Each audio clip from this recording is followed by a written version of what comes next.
Whether or not your community is ready for a Gateway to College program, we know that in order to achieve our collective goals, to help all students to achieve their education and economic fullest potential and contribute as a member of our society, that every college needs to have a strategic K-12 partnership and pipeline that is assertive and intentional about being inclusive for the students least likely to find us. And so with that in mind, I've invited four very experienced and well-informed folks who are going to help paint a picture of how you might think about increasing the equity in your local K-12 pipeline back home, and give us some thoughts about how we can continue to move this forward across the country. During the next 45 minutes, we're going to explore the landscape of dual enrollment and early college through the current research. We're going to explore the implementation of these programs in college settings, and we are going to boldly lean into our power as citizens and policy advocates to think about ways in which we can influence public policy moving forward. So with that, I'm going to ask my first question to John Fink, who is a senior research associate from CCRC. And John, you have a couple of slides, and you're going to, well, will you? Paint the picture for us of what has this expansion of dual enrollment looked like over the past 20 years, and what do current trends indicate around access, success, and the challenges that we continue to face? Great. Well, yes, I happen to have some slides prepared so handily, so thank you. Thank you, Nick. Good morning, everyone. So I want to first sort of take a very broad view, take a step back, like 30,000-foot level. Let's talk about college acceleration opportunities for high school students and what this looks like nationally. So if you're at a high school, what might be some of the options for high school students to get some early college experience? Overall, dual enrollment, which as a caveat to intro the panel, we discussed this. There's a lot of terminology differences in dual enrollment. And so we're sort of thinking of dual enrollment as a very umbrella or like broad term to capture all sorts of different, like dual credit, concurrent enrollment. There's all sorts of different arrangements. Part of the challenge is just knowing like how to talk about the same thing. So I'm going to just say dual enrollment broadly, which is the definition of like any high school student taking a college course that's not advanced placement or AP. So when you look at what are the various early college opportunities for students, of course there are programs like early college high schools, IB, Cambridge, but the big ones in terms of numbers of high school students are AP, advanced placement, and dual enrollment, broadly speaking. One of the challenges is there's not great national data on dual enrollment. There's better data on AP. Here it's looking at the AP exam takers, but there's a big difference. I want to focus mostly on dual enrollment, but it's important to mention the other big opportunity is AP. There's a big difference between taking the AP course, taking the AP test, and getting a qualifying score on the AP test. So there's those, thank you. Yeah, so that's an important differentiation. But I do want to talk mostly about dual enrollment, which the way we sort of can get at the growth of dual enrollment, as Dr. Stout mentioned in her remarks before, is by looking at IPED's enrollment data from the fall on students who are 17 or younger. Probably not a lot of Doogie Housers out there. We think this is, when you see a trend like this, we think this is happening because of dual enrollment. We see, when we look at this on a state by state basis, you see this as well. So the first thing to mention is dual enrollment and AP are the big acceleration opportunities.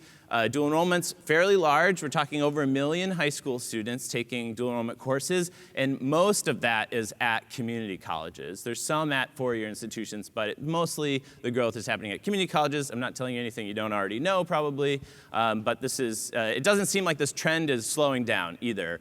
Like in 2015-16, it was about a little less than 10% of high school students were taking dual enrollment courses. So a lot of room still for growth there. So I would expect this to continue to increase. Dr. Stout also mentioned what this looks like in comparison to just overall community college enrollments.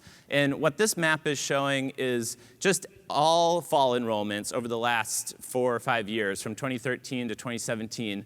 what the percent increase or decrease was among community colleges. And then the brown or colored states show more of a percent decrease in enrollments, and the neutral color or green colored states show more of a gain in sort of percent of enrollment increase. And basically what you see here is a mixed picture. A lot of states are showing declines in their community college populations overall. Some states are steady or growing. You see this is also true when we break it out for the 18 to 24-year-old college students. It's a mixed bag. A lot of states are declining, some states are growing. But the really interesting trend is to look at the other two age groups. You see more consistent trends across states, which is first among older students, 25 and older. Essentially every state is losing enrollments in the community college sector. And then similarly among 17 and younger, our dual enrollment students, essentially every state is gaining in this. And what's interesting is when you have these forces interacting together, what you see is at a lot of community colleges, larger and larger percent of student headcount is dual enrollment students, because their other students are leaving and you're getting more dual enrollment students. And especially in some rural colleges, we're seeing 20, 30, 40% of headcount are high school students. So it raises questions as to how our college is responding to these trends. So more dual enrollment opportunities is a good thing, because there is very rigorous and descriptive evidence suggesting that dual enrollment really benefits students for a variety of outcomes: high school achievement, college matriculation, college success, and college completion. There's been a What Works Clearinghouse report evaluating rigorous studies showing positive effects of participating in these programs. CCRC, we worked with the National Student Clearinghouse a couple of years ago, and we tracked descriptively a cohort of students who were in dual enrollment at community colleges after high school, just seeing where did they go to college, what were their outcomes. And overall, what we found was very high rates of college matriculation. 88% attended some college within 3 years post-high school. And when we broaden the view, a lot of times people look at the first fall after high school where they go to college. When we broaden that view to 3 years, what was the first college that any students attended, we actually see pretty similar numbers of students going back to the community college that they were dual enrolled at as those that go on to four-year institutions. So I think this raises the question of this idea of yield and how colleges can work to build pathways to bring students back after high school. We also saw large rates of completion. So generally students are completing faster. They're completing at similar rates 5 years post-high school as other students do 6 years after starting at college. So we know that there's gains in terms of completion. But a big finding was that here we focused on, we didn't have any data on students' race or ethnicity, but we focused on students' income using a proxy measure there. And we found the largest equity gaps in terms of income were really upon bachelor's completion. But I think a big takeaway from this finding was that we see a lot of variation across states and even within states. And I think that this is one of the themes, I think, from the research is that in general, these programs do appear to benefit students, but there's just a lot of variation. It's not surprising given all the different modalities and types of programs offered. So if students are benefiting from dual enrollment, it's really important to look at access. And is access to these programs equitable? So like I said, there hasn't been great federal data, but the Civil Rights Agency at the Department of Education recently has started including in their survey of all U.S. public schools, K-12, a question on how many students are participating in dual enrollment courses, split out by race and ethnicity. So we took advantage of this new data set to do a national level analysis of high schools and districts. And to the extent, we focused on racial equity, to the extent that there's racial equity and access to dual enrollment programs, with sort of AP as a context there. So here's what we see. In 2015, when we look at, in this chart, one of the bars shows just the racial composition of high school students. And then we're looking next to it, the racial composition of students, high school students who took a dual enrollment course, and then high school students who took an AP course. And what we see is that Black and Latinx high school students are underrepresented both in dual enrollment and AP. So you can sort of see the percentages there, but it does not appear that nationally we have equitable access to these early college opportunities. Of course, we were interested in what the variation was at a state and district level, and I've tweeted out some links to the ATD hashtag where you can go and look up your own local results on this. But I do want to just highlight a couple broad trends. The first, so this is a map of school districts across the country. There's so many, this is a very detailed map. You don't have to focus so specifically in on any one part, because I think what's interesting in looking at, this is just looking at, for every school district, what % of their high school students participated in dual enrollment. So it's sort of like a heat map of where dual enrollment's happening across the country. So it's sort of interesting to look at by itself, but I think the comparison to AP is really interesting. So I'm gonna toggle back and forth. So here's AP, the percentage of students who are taking AP courses across the country. So we sort of noticed that there's this blue in the center of the country that sort of runs out to the coasts when we flip. Look at Iowa, you know? What's going on? Is anyone from Iowa? It's the dual enrollment's quite large there. You see AP, this is generally, we did a more systematic analysis. We're seeing AP, more in coastal and urban places. But I think this, the geographic sort of component here is really interesting. And then indeed, we looked at the racial equity gap. So in our paper, we talked about the white-black, white-Latinx gap in access, where the gaps show, if white students are 10% of white students are participating in dual enrollment, but only 5% of black students, that would be a 5 percentage point gap. And what we find in our study is that there's just a lot of variation across districts. This is showing metro areas, but even among high schools, you have some high schools that have little gap and then others with very large gaps. We tried to merge in so much data from other public sources. How can we predict and see what explains the variance in these gaps? And it was really hard to explain any really meaningful amount of the variation in these gaps. And this sort of led us to some conclusions that it appears that what's happening on the ground, local practice really matters, what folks are doing. And although we see fairly large and consistent gaps in a lot of districts and metro areas, I think one point of optimism here is that nationally, about 1 in 4 districts had no racial equity gap in access to dual enrollment. And I think that that's encouraging, and it sort of raises the question, what can be learned from these places? So given there's so much variation in the success of dual enrollment and closing equity gaps in access and success, what can we learn from studying places with stronger outcomes? And this is where our research, this is the question that CCRC, in partnership with the Aspen Institute, we've been really working on this year. We're working across a couple state systems to identify high schools and colleges that have really strong outcomes, specifically for access to dual enrollment for students of color, and strong outcomes in college for students of color. And we've been having really sort of encouraging informational site visits to high schools and colleges, basically trying to answer this question, what can we learn? So stay tuned, we have a guide, sort of recommendations coming out in the fall around what we learned from these site visits. Thanks, John. And John clearly has a lot of data available. I didn't let him bring in the box whisker chart, so if you're a data geek and you want to see it all, there are 2 of the reports that John has worked on are on the app. So if you go into this morning's session and take a look at some of the attachments in the app, you can see a couple of those reports. Dr. David Thomas. Yes, sir. You are, or maybe not today, but a few years ago, you were facing a situation that was actually contrary to the trends that John just talked about in terms of the growth of dual enrollment. Early in your tenure at Community College of Philadelphia, you faced an interesting challenge, and I'd love you to tell us a little bit about that and how you addressed it. Certainly. So it was very early in my tenure. As a matter of fact, I'd only been working at the college for a few months.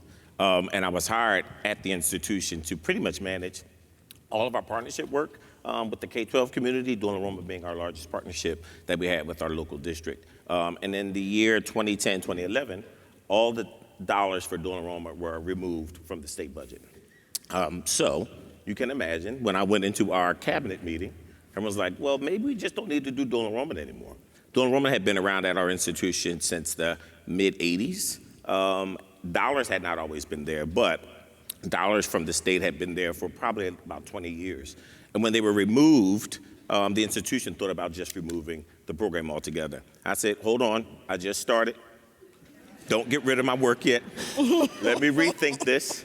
And what we did is we actually took a period of time to pivot and really look at how we could redesign our dual enrollment programming to better meet the needs of students in the District of Philadelphia. So one of the things that is beautiful sometimes about losing dollars is very often the rules that come with the dollars also can go out the window.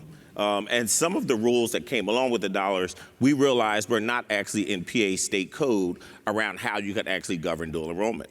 So what we did is we listened to where the state spoke, but we also listened to where the state was silent around models, around what we could do.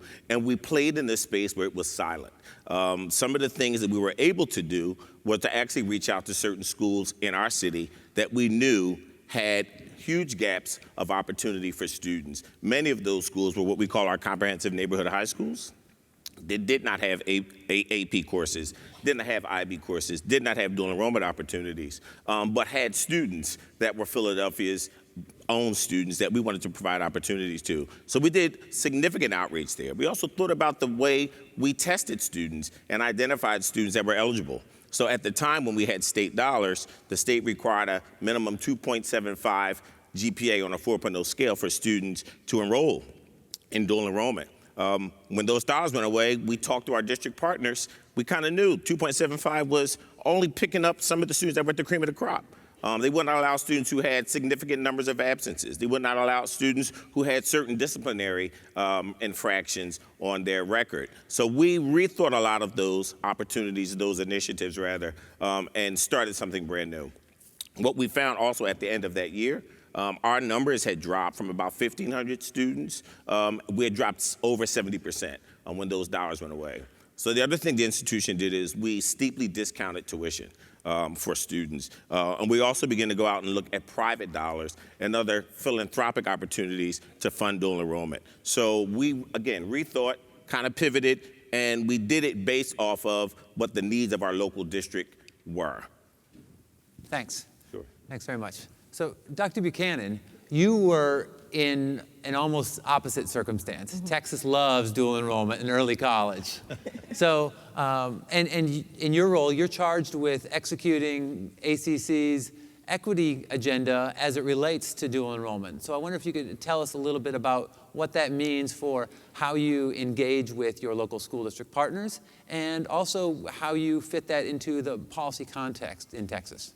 So before I start, you have to know a little bit about Texas and what's happening in Texas, but I'll ask you to kind of think about these numbers, and I'll come back to them in a minute. So think about the numbers 86, 80, and 63. I'll come back to those numbers later. But to understand Texas, we have a strategic goal or strategic plan in the state of Texas through our Higher Education Coordinating Board, which is called 60 by 30. So basically what we're saying, that 60% of the state's citizens aged 25 to 34 will hold some sort of credential post-high school completion by the year 2030, 60-30.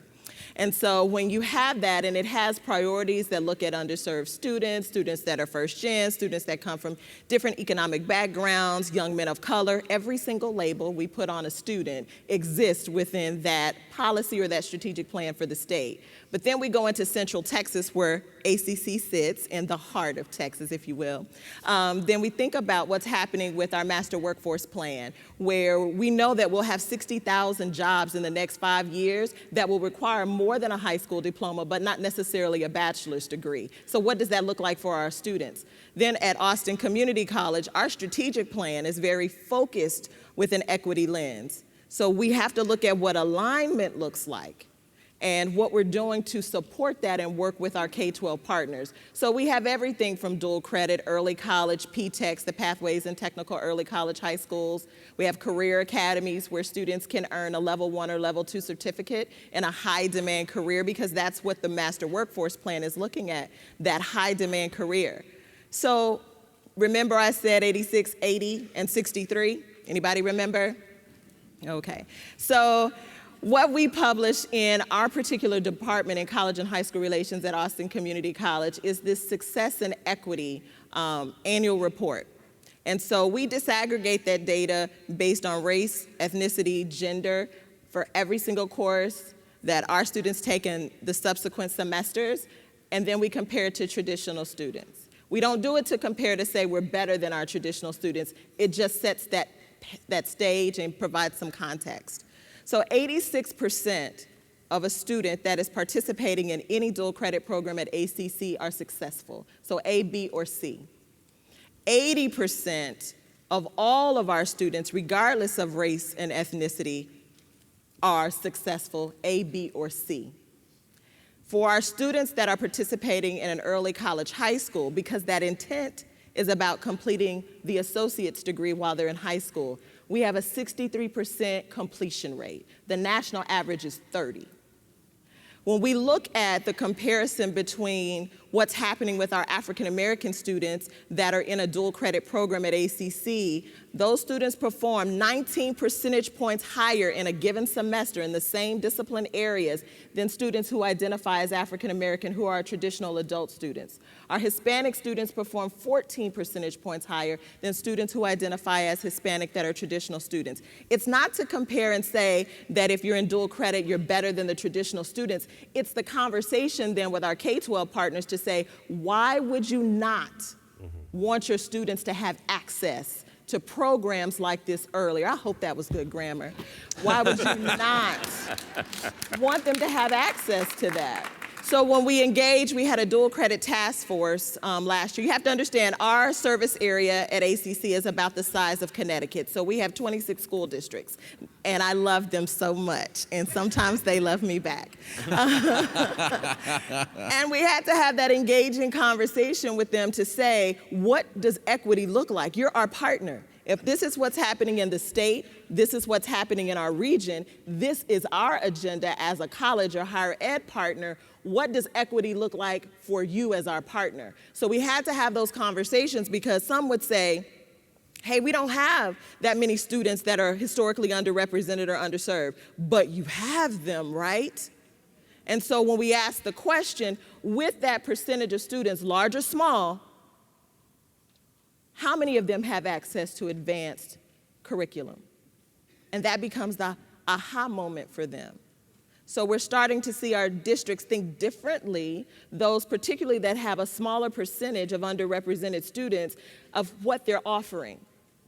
And then how are they demonstrating college readiness? We have students with all kinds of backgrounds that are demonstrating college readiness, but for whatever reason, have not found their place in this kind of advanced curriculum. So that's how we tend to partner better. We take it back to what the state has said they want to look for, looking at what's happening in our region, and we have a very committed mayor. And then what's happening as their higher education partner to say, we have to partner better and align better as it relates to our equity work. Thanks. Thanks. Alex, in your role with the College and High School Alliance, you are tracking policy across the country, and I know this from you. But last year there was 109 bills introduced in state houses around the country that dealt with dual enrollment or early college. 36 of them passed. So what were those bills about? What are the main topics that are being addressed by our state legislators? Yeah, I think it will come to no surprise to a room of cutting-edge practitioners that policy rather lags practice. And we're definitely seeing that to be the case in this dual enrollment space. You know, I think a lot of the conversations that David and Shasta have been having at the program level, we're only just starting to see bubble up to the policy level. Even though we understand that, it's critically important that they do. A lot of the conversations that are taking place in state houses across the country are largely focused right now on questions of what are the costs that students are bearing in association with the programs, and how do we make sure that we have the teacher workforce necessary in order to teach the classes, particularly if the models being employed by your programs are ones in which the delivery mechanism takes place in the high school classroom. I think we're starting to move away from we're sort of entering a new phase for policy for these programs. The first phase for policy for these programs was the one in which everybody decided that this was a good idea and just told everybody in this room that they needed to do more of it, but without providing any of the supports to help you figure out how. And that has been largely successful, but it's also sort of reached its natural ceiling. You know, we've now gotten to the point where with just these one-page laws that we see in states across the country that just say, School districts and institutions of higher education, you must figure this out and don't come ask us for help. Have gotten us to the point where, we have had a massive explosion of college course taking in high school. But in order to reach the populations that we know we need to reach, in order to reach low-income students, underrepresented students, students of color, the policymakers need to take a much more focused and intentional look on how holistically across these programs policy can be used to support that. And in many cases, that's thinking about getting beyond just looking at the pure cost factors and looking at the teacher workforce to thinking about other components of these programs as well that also go into how successful they are. What is the intentional equity strategy? What are the kinds of eligibility requirements that the state has set for starting to take college courses while you're in high school? What are the sorts of support services that the states are providing supports to your colleges to help engage the students with? We are just starting to see conversations take place in some of those other areas in the state houses. I anticipate more will happen. I mean, we are in a privileged position. There are not a lot of educational models that can say that they have robust bipartisan support in all parts of the country, and that really is true in this space. The first State of the State address this year was from a Republican governor of Idaho. He talked about the importance of college course taking while you're in high school. The most recent State of the State address was yesterday. A Democratic governor in Illinois said exactly the same thing in almost exactly the same way. We really are, we don't have to fight the fight of whether it's a good idea to do these programs. Policymakers have been sold on that. The next fight is, how do we convince them to do it well? How do we convince them to provide your colleges with the supports necessary in order to be able to put together extremely effective programs that serve all kinds of students? Because we know that takes money, and we know that takes political support, and it takes resources. And so that's the conversation that we're starting to enter now. Great. Thanks, Alex. So, John, we heard Shasta mention the fact that she's aligning the work at Austin Community College with the state's post-secondary attainment goal. I wonder if you could, in just a couple of words, tell us, does the research show us anything about how dual enrollment or early college are moving us in this direction toward helping states to achieve their post-secondary attainment objectives? Yeah, well, I think the research sort of suggesting the positive benefits of participating on the college outcomes does sort of suggest that these can contribute to those general post-secondary attainment goals. But they're really, I don't think there's been a specific study on that topic that I'm aware of. I think especially as it pertains to equity goals that states may have and that institutions may have, I think it's sort of like in theory, this could help those in attaining equity goals specifically, but there has to be like a strategic vision and strategy to do that sort of like bakes in equity into the design and execution, and that's sort of what we're hearing from the field. I think the dual enrollment has grown so much, and colleges have responded by providing dual enrollment courses, but indeed in our analysis of the national data, we find in the places with more dual enrollment and more access to AP, you also see larger equity gaps. So it's sort of like more participation, more gaps. So I think if we're going to grow something, the sort of implication is you have to prioritize equity in the growth, or else potentially could exacerbate gaps. David, you were encountering this in Philadelphia, that you had partnerships with high schools that weren't necessarily helping you address your equity gaps. How did you navigate that, and how did you negotiate new relationships with different high schools, and what does that look like for the day-to-day level? Sure. So in Philadelphia is both a city and a county. So we have one district, one local public school district. It is enormous, but we do have one district. And across that district, we have various different models of high schools. So we have traditional, what we call comprehensive neighborhood high schools. We have special and mid high schools, whether they be academic or career and tech ed high schools. We have charter high schools. We have high schools that work with students to get them to the diploma via mastery of skills and not just credits. So we have loads and loads of different models. The easiest way to get a partnership started with a high school in Philadelphia is to know the principal. So a lot of places say you need to start at central office. Not in Philly. Doesn't make a difference. You have to know the principal. The principal will get you to central office, But once they're sold on your model, you have to start there. Now, luckily for some, perhaps not so luckily for others, I was a former high school teacher in Philadelphia, former high school administrator, and a central office person. So I knew everybody all over the place. So I really started to massage all of those relationships. And what I did, again, is I talked to very specifically to our principals around the challenges that I knew their schools face specifically. And once they began to see that we as an institution could help solve their problem, they thought that the conversation was worth taking further. And that's what we did. So a lot of our work that we have done in Philadelphia, we've informed the district's high school strategy and plan based off of a lot of the dual enrollment work that we've been doing. The beautiful part about what I like to say my staff does is we don't have a one-size-fits-all model for dual enrollment, because we do try to tailor our programming based off of the needs of students and schools and communities and families. So all of those different types of high school models that I just mentioned, we have a dual enrollment sort of program underneath our larger dual enrollment umbrella that can meet the needs of those students. Again, we have alternative senior year programs that are district-wide, so students from across the entire city of Philadelphia can apply for a slot where they can complete their entire senior year on our campus, earning up to 30 college credits. We have part-time classes for students who want to come in and just take courses in the second half of their day or the morning of the day. For our students who are student athletes, they come and they may take dual enrollment courses in the morning and then leave in the afternoon to do their student athletics.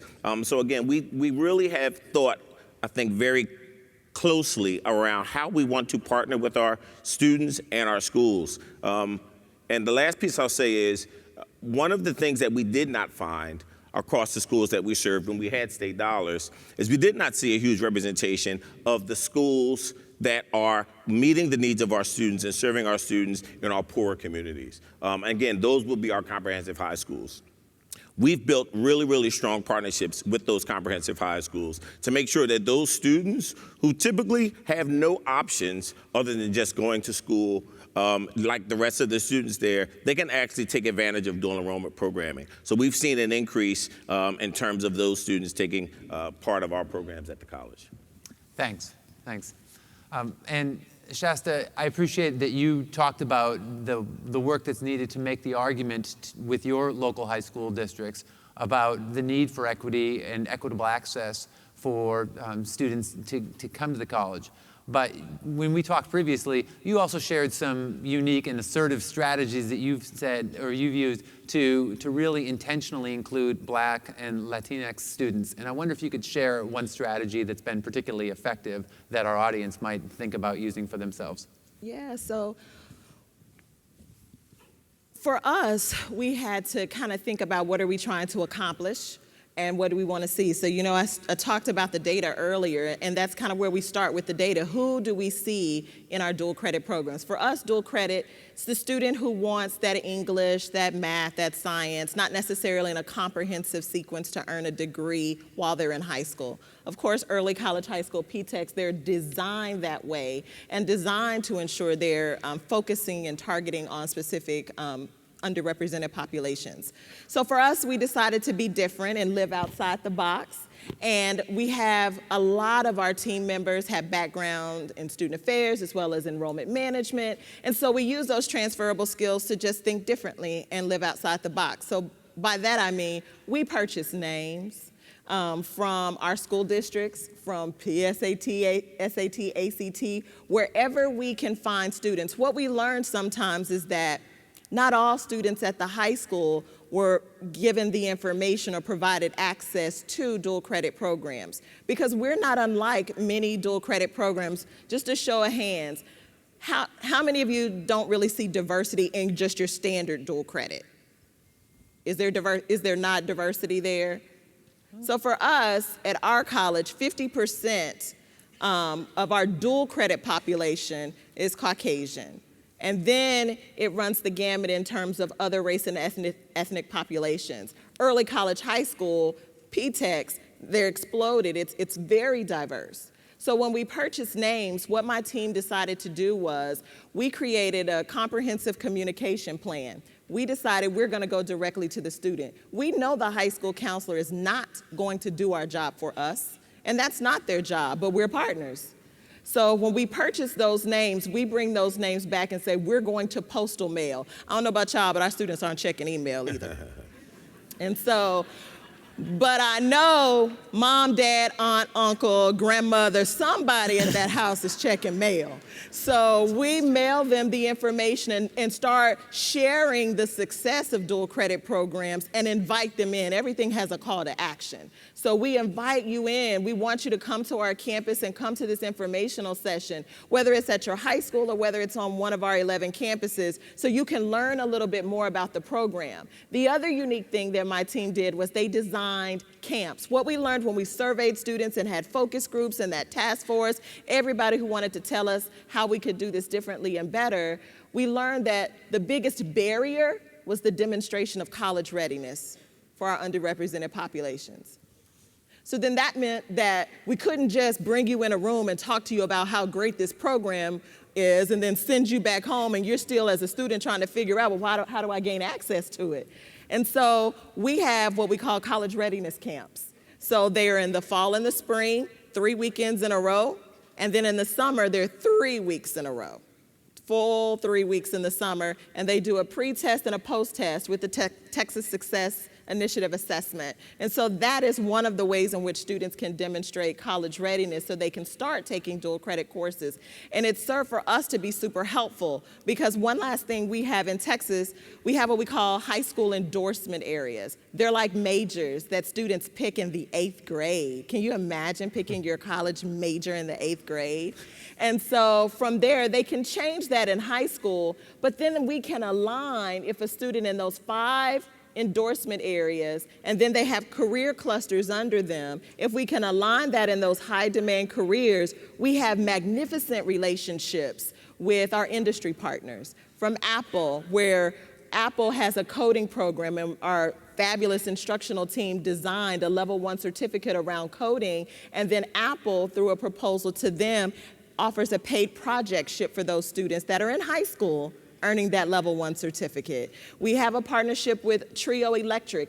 That president recognized that his industry is aging and retiring out. So he started a partnership with our high school for students to earn a level 1 certificate in to become an electrician. And so that was a program we actually sunset at ACC because we needed that industry partner for the journeyman certification. That particular industry partner offers a paid internship for those students between the junior and senior year of their high school, and then he will offer them a job, full-time job, after high school completion if they complete that level 1 certificate with us, so they can finish their journeyman certificate and earn $70,000+ a year. So we're really trying to think through, if I can just get you into the space with your mom, dad, grandmother, brother, cousin, somebody, and tell you about the opportunity, and then have other opportunities so you can demonstrate readiness, partner you with these other existing relationships that we have. That was our way to kind of start just scratching the surface of bringing students in and having more equitable outcomes and more diverse population of students in our programs. Thanks. So,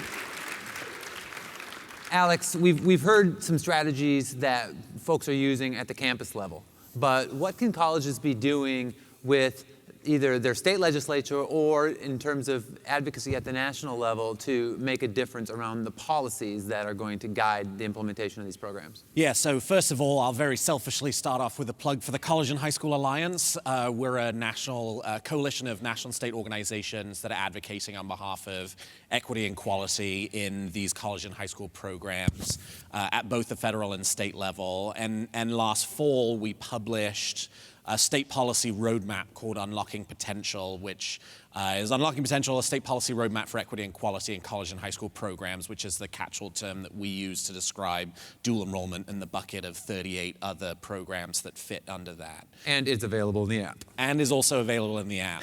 It's a long piece, but it's not a dense piece. the way we have sort of started to think about this is, look, these issues are really complicated. I mean, we sit up here and do dual enrollment pretty much exclusively as our lives, and I think, I barely have a handle on the whole set of issues. And so policymakers need a lot of help in terms of understanding them and in terms of breaking down the different components of this that they need to be focused on. And in our conception, there are 6 ways that policymakers should be focused on these issues, and I think it's incumbent on all of us to be participating in helping them understand that.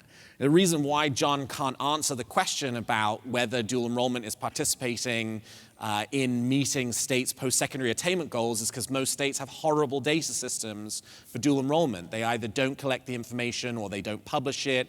We have very little idea, certainly on a national level and in many states, how many students are participating in these programs. You know at the program level, we don't know at the state level or at the national level. So just number 1 is building those data systems so we can hold ourselves accountable, we can figure out where the gaps are in terms of access, and then we can tailor the policy solutions to meet those populations and make sure that we are finding ways to get them into the programs. Also, just setting an equity goal for participation in these programs. What is the state doing to be intentional about the way that it's thinking about how low-income and underrepresented students are participating? What are the quality mechanisms that the state has in place to ensure that as we're in this massive explosion of dual enrollment participation across the country, and particularly as we're starting to reach low-income and underrepresented students in higher numbers, what are we doing to ensure that the class experiences that those students have access to are just as high a quality as the more privileged students who currently have access to the programs? What do the credit transfer policies look like within the state? We know that most students who participate in these programs are not going to be graduating with degrees or credentials. It is fabulous when they do so, and there are certainly massive bright spots in terms of students who are graduating high school with an associate's degree, with some kind of credential, but that's not the norm. And so for those students who are amassing a number of credits, but not up to the degree or credential level, what is their ability to then do something with those credits after high school? I think there's an important policy role there. The funding piece obviously continues to be key. One of the key challenges for low-income and underrepresented students participating in these programs is often costs, not just the tuition costs, but also the auxiliary costs associated with participating in the program, books, fees, et cetera. And so the state's role in figuring out, A, how do they eliminate costs for students, but then B, also how do they make sure that the colleges and the school districts are covering their portion of the pie in order to continue offering the programs. What's the availability of programs across the state? What are the eligibility mechanisms that states are setting in terms of participating in these courses? It's one thing if it's free to all students. It's another thing if you need a 3.5 GPA in order to participate in the classes. If those two policies are married together, you get free college courses for privileged students who sit at the top of their classes and not for anybody else. So, it's thinking about how do we get beyond just the cost conversation to thinking about how all these other factors tie into that as well. So course eligibility standards, the teacher workforce, how do we make sure that we have enough qualified instructors both on the K-12 and the higher education level to ensure that we can meet the need in the classroom? And how do we ensure that those educators are working together and ultimately improving the education at both the K-12 and the higher education level? And lastly, the navigational supports. Again, it's not enough just to enroll more students if we're not completing more students in the process. And a huge piece of this is not just how do we eliminate the costs, how do we make sure that there are good teachers in the classroom, but also what are the additional wraparound support services that we're providing the students to ensure that they are being successful. And I think that is something where there is a state role, and it might be as simple as just providing more resources to colleges to make sure they have enough counselors, enough additional support services to make sure that we are providing that managed transition between the high school and college. But unfortunately, the bottom line is there's a lot of work to do in a lot of different places, but massive opportunities for us to create more opportunities for students to have transformative life experiences like we heard from the students this morning. Thank you.